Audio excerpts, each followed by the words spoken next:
Entreprendre sur la Côte-Nord, c'est faire partie d'une communauté d'entraide, d'expertise et d'innovation.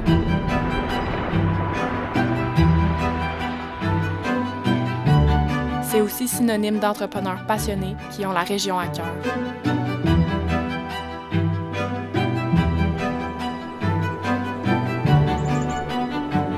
Avec eux, venez entreprendre ici.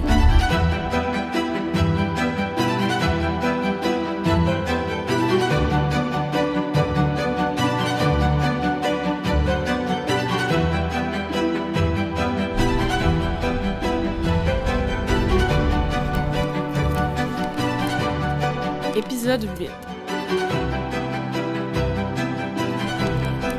L'environnement.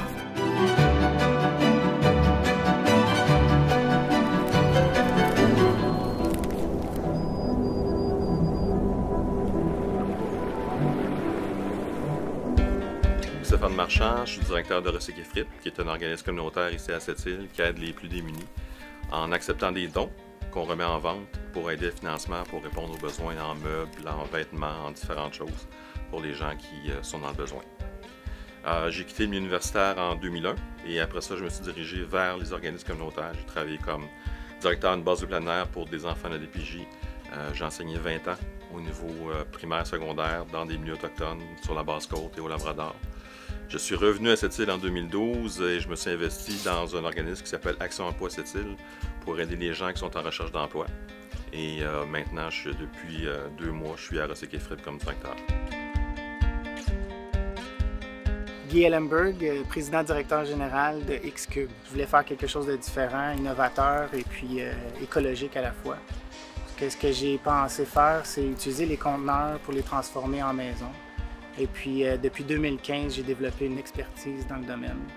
Et puis, en 2023, on part en grand avec la construction de maisons abordables ici à Sept-Îles. Évelyne Lalancette, je suis propriétaire des Renards Bleus. C'est des petites épiceries éco-responsables à Port-Cartier, Sept-Îles et Bécomo. Initialement, moi, j'ai étudié en enseignement, j'ai juste qu'une maîtrise là-dedans, puis j'ai vraiment aimé enseigner, mais après un petit accident, là, j'ai fallu que je change de parcours. J'ai beaucoup d'allergies, beaucoup d'intolérance, alors je me suis dit, je vais m'ouvrir une épicerie éco-responsable, je vais pouvoir, dans le fond, avoir ce que j'ai le goût de manger, ce que j'ai envie, ce que je recherche, puis en même temps, faire une différence au niveau de l'impact environnemental. Fait que c'est ce que j'ai fait. On a ouvert Port-Cartier en 2017. Ensuite, on a eu des co-actionnaires qui nous ont permis d'ouvrir Sept-Îles l'année suivante en 2018 et on a ouvert quelques années plus tard une succursale à Bécomo aussi. La mission de l'entreprise, c'est de répondre aux besoins des gens qui vivent des difficultés, qui soient temporaires, par exemple des sinistrés, qui ont besoin rapidement d'obtenir des meubles, des vêtements. On est là également pour aider les gens qui sont dans le besoin financièrement et qui n'ont pas les moyens d'acheter nécessairement des choses qui, pour nous, on peut leur donner. On fait des dons régulièrement. On a aussi comme valeur ici l'entraide, beaucoup. On a une mission également de protection de l'environnement, ce qui fait qu'on est dans un organisme qui gère une économie circulaire. Les gens utilisent des choses, nous les apportent, on s'assure qu'ils sont en bon état, on les remet sur le marché. Donc au lieu d'être jetés, ça donne un coup de main, disons, au site d'enfouissement. Et aussi, on a plein de valeurs qui sont en lien avec le respect, avec l'intégration, l'acceptation, l'absence de jugement. On a des gens ici qui arrivent comme immigrés avec rien et on a comme mission de les aider à s'intégrer dans des logements et de les accompagner avec des meubles et toutes les choses qui sont nécessaires à leur quotidien. Fait qu'on est un organisme qui est vraiment là pour aider les gens. C'est ça notre mission de base, c'est d'aider les gens. Pour vous donner une idée, on reçoit 126 000 kilos de dons par année. Et là-dessus, il y en a 70 % qu'on réussit à réutiliser ou à recycler. On a encore 30 % qu'on pourrait aller chercher et s'améliorer. On a des choses on tente d'augmenter le pourcentage de réutilisation, mais on a quand même déjà 70 %, ce qui, à mon avis, est très positif. X-Cube participe activement à l'environnement, comme par exemple, on réutilise les conteneurs maritimes pour leur donner une deuxième vie. On vient aussi minimiser le nombre de matériaux qu'on va utiliser pour la construction d'une entreprise, de l'ordre de 50 % environ. Et puis on utilise des acteurs locaux pour diminuer la route ou le trajet que vont effectuer les matériaux par rapport à la construction. En 2015, on a débuté la construction de maisons containers avec Maison Optimum. Ça, c'était le nom de la compagnie avec laquelle qu'on a créé ensemble avec des actionnaires.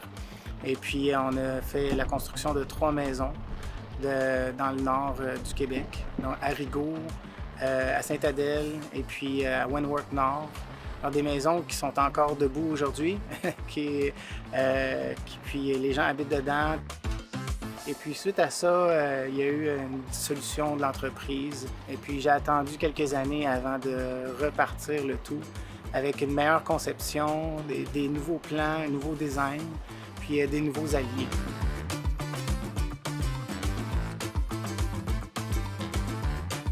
Alors, ce qu'on va retrouver chez nous, on a comme 2 grandes sections. On a la section Renard Bleu qui est vraiment plus épicerie. On va retrouver une épicerie sèche, des noix, du café, des fruits séchés, des grains. Et dans l'autre section, ça s'appelle Bonbonnerie Chapeau de Troll. C'est des bonbons en vrac qu'on va retrouver. Puis les gens, dans le fond, c'est qu'ils peuvent mixer.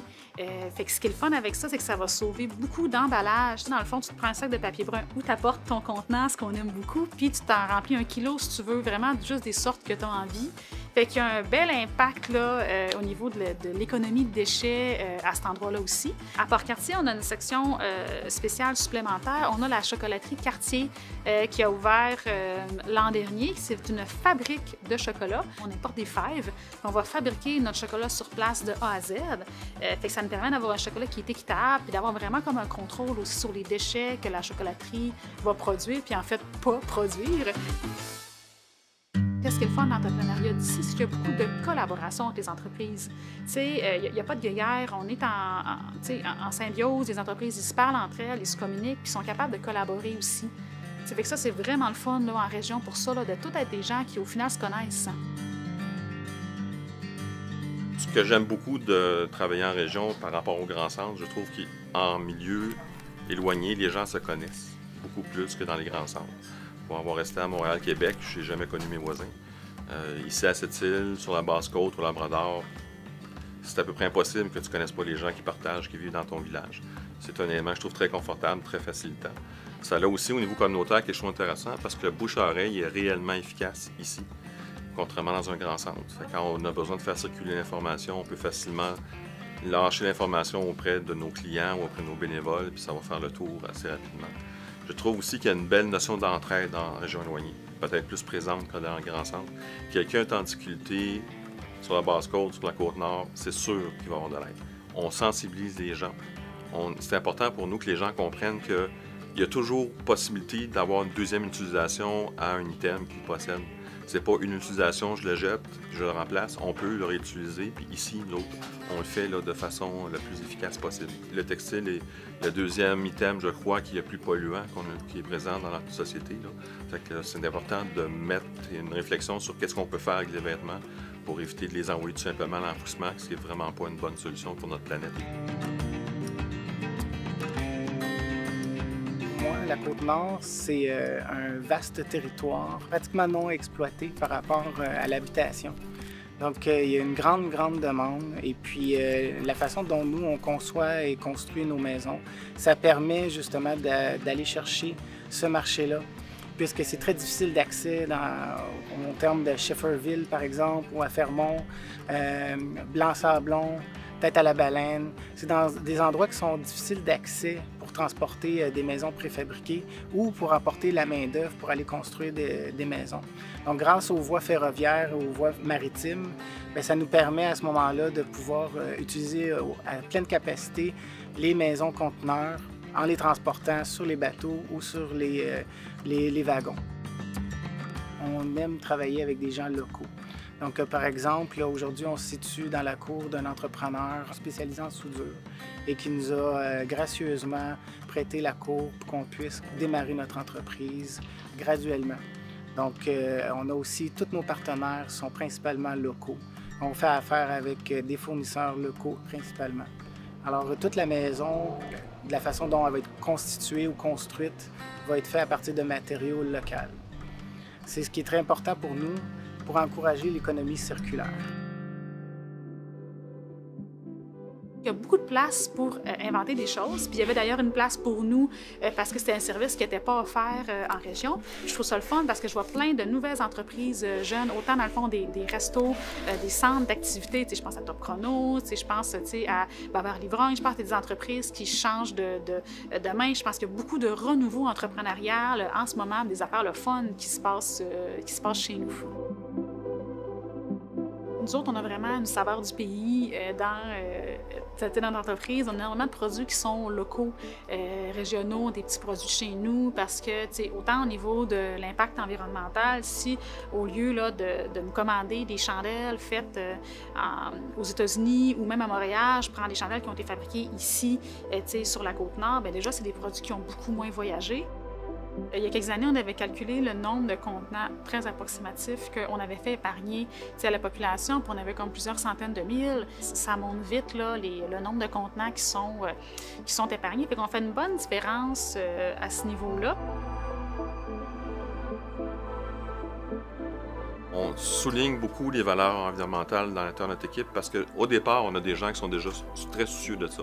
On a une équipe de bénévoles, on a les employés, ils sont ici, ils savent pourquoi ils sont ici, parce qu'il y a des besoins au niveau de la population, mais ils savent aussi qu'on a un rôle par rapport à la protection de l'environnement. Ça concerne tout le monde, premièrement.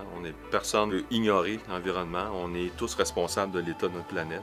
On a le pouvoir d'améliorer certaines choses et c'est important pour nous autres de le faire. Moi, quand j'ai choisi de m'investir à Recyc et Frites, c'était le premier élément, c'était vraiment de participer à l'économie circulaire qui fait en sorte qu'on minimise les déchets et, en parallèle avec ça, d'aider les gens dans le besoin. Fait qu'on a une mission, on a une collaboration aussi. À Recyc et Frites, il y a plusieurs partenaires. On travaille évidemment avec la ville de Sept-Îles, on est un partenaire avec la Corporation de la protection de l'environnement, avec la SADC.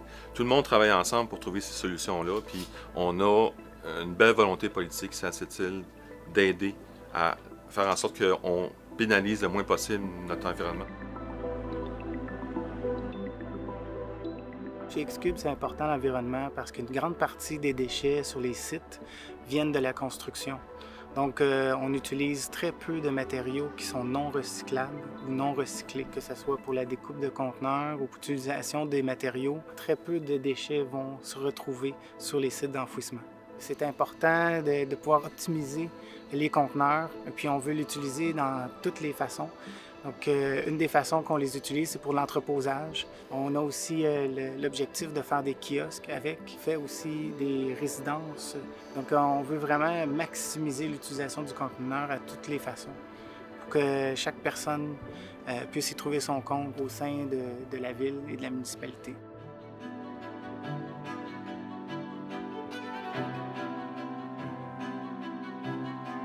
Bien, moi, l'environnement me tient à cœur. Je vais vous dire simplement parce que j'habite sur la planète. Puis, dans le fond, j'aimerais ça en profiter. Je remarque des changements au niveau du climat, au niveau de l'environnement. Je veux que la planète soit belle pour les générations futures. Je veux, dans le fond, aider à protéger la biodiversité puis la vie des espèces qui sont ici. Je veux que ça soit beau, je veux que ça soit le fun. Je veux que l'air soit propre. Je veux que les gens profitent.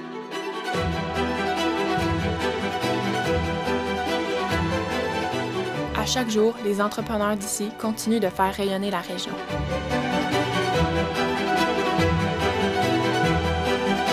Découvrez nos entreprises locales dans un prochain épisode d'Entreprendre ici.